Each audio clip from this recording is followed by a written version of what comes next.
Ek is besig met 'n reeks oor die 10 melaatses waarvan ons lees daar in Lukas 17 vers 12 en 13. En my tema vandag is barmhartigheid asseblief. Maar kom ons lees eers wat daar staan. Daar staan hierdie woorde: en toe hy in 'n sekere dorp ingaan, kom 10 melaatse manne hom tegemoet, wat op 'n afstand bly staan het. En het hul stem verhef en gesê: Jesus, Meester, wees ons barmhartig.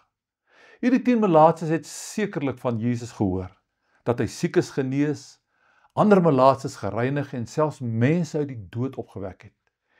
En hier kom Jesus by hulle dorpie aan. Hulle kon hierdie geleentheid net nie laat verbygaan nie. Dit sou dalk die eerste en dalk die laaste kans wees wat hulle sou kry om genees te word. Op 'n afstand, want die wet het hulle verbied om naby gesonde mense te kom. Op 'n afstand roep hulle na hom hierdie woorde: Jesus, Meester, wees ons barmhartig. Mense in nood soek heel gereedelik na hulp. Hulle is kwesbaar, broos. Selfs die wat in die verlede nie met God iets te doen wou gehad het nie, verander gou van denkie wanneer krisis en smart hulle huis en hulle lewe oorval. Daarom is dit so belangrik dat mense van Jesus moet hoor. Al wil hulle aanvanklik niks met hom te doen hê nie, terwyl dit met hulle goed gaan nie.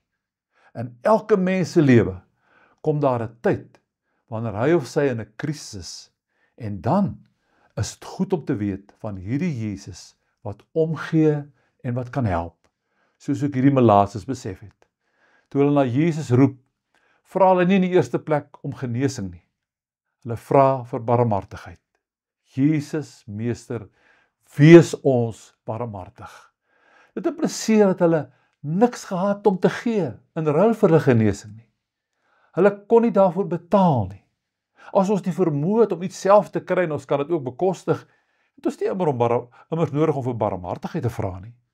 'n Mens vra vir barmhartigheid wanneer jou hande leeg is en wanneer jy niks vir jouself kan doen nie. Daar is niks wat ons van die Here nodig het waarvoor ons hom kan vergoed nie of voor kan betaal nie. Kom ons erken en bely dit voor die Here. Here, dankie dat u ryk is in barmhartigheid en dat u dit graag met mense in nood deel. Ja, Here, met mense soos ek. Amen. Alles van die beste, ons gesels weer.